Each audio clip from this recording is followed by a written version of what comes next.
If you haven't heard of Marvel's Big Hero 6, you are not alone. A superhero comic book serial that had a brief run during the 90s, its obscurity provided something of a blank slate for Disney Animation's first animated adaptation of a Marvel property. The studio has turned out a film that hints at Marvel origins, but has evolved into something fundamentally Disney. The result is a beautifully crafted and big-hearted film, albeit a very conventional one.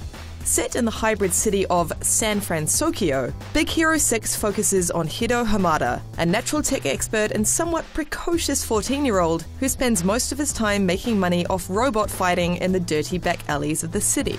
Realizing his wasted potential, Hiro's older brother Tadashi gives him a tour of the university's robotics lab, where he meets a ragtag group of super smart nerds who will go on to form the film's eponymous six-man team. Unfortunately, these characters barely evolve beyond quip-spouting archetypes and quickly fade into the distance after the credits roll. In part, this is because Big Hero 6 has only half an eye on them. Its beating heart lies instead with Baymax, a robotic personal medical companion who carries the film on his soft, squishy shoulders. Baymax is a wonderfully unique cinematic robot. Made up of soft vinyl, he awkwardly navigates through the world like a giant sentient marshmallow. Over-attentive and nurturing like a parent, but hilariously naive and oblivious to his surroundings like a child. He is almost brutally lovable.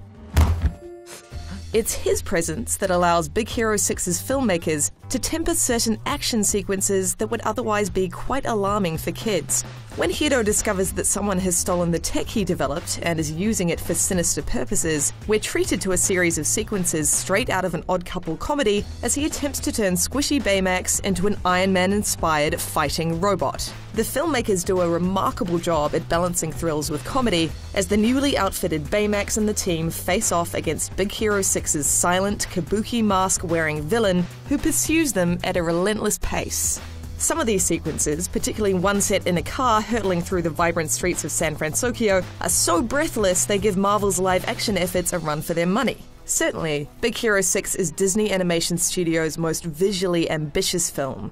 San Francisco is huge, a perfectly cohesive balance of shimmering neon modernity and American Victorian, while its tech elements are inspired. With such unique vision elsewhere, it's curious that Big Hero 6's story plays it so, well, safe. The lessons learned here are uplifting.